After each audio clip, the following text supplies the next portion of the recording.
নেই এই কথাটা যারা বলতে, সেটা আমি ওখানে যাওয়ার পরে সেটা আমি দেখেছি।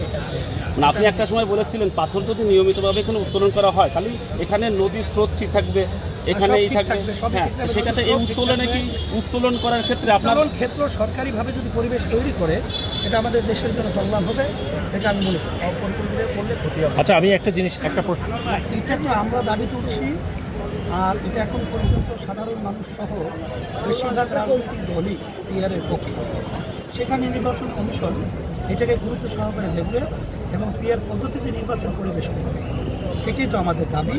কারণ আমরা তো সংস্কার শব্দটা বলেছি, কিন্তু মূল সংস্কারটা কিন্তু আসলে নির্বাচনের ক্ষেত্রটা যেভাবে আগে পরে চলে আসছে, এর মাধ্যমে কিন্তু সুন্দর পরিবেশ হয় নাই। মানুষ কাটাকাটি খুনাখুনি হয়েছে এবং দিনের পর রাতে বাক্সে ঢুকিয়েছে।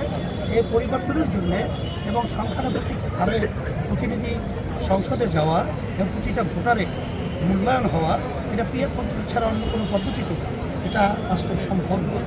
এই জন্য আমরা দাবি করব। আর নির্বাচন কমিশনের সরকারের দায়িত্ব হলো যে যদি অন্যান্য দল যদি বাধাও দেয়, গণভোটের একটা পদ্ধতি রয়েছে। দেখেন জনগণ কী বলে, জনগণ যদি পক্ষে থাকে তাহলে আমরা এর পক্ষে, আর যদি জনগণ পক্ষে না থাকে তাহলে আমরা এর পক্ষে থাকবো না। কিন্তু জনগণের রায় তো আমরা নিতে পারবো। গণভোটের পরিবেশ থাকার পরেও কেন নেওয়া হয়, এটা নিয়ে এত লুকোচুরি কেন করা হয়? তাহলে সরকারকে অন্য দল থেকে বায়াস হলো কিনা নির্বাচন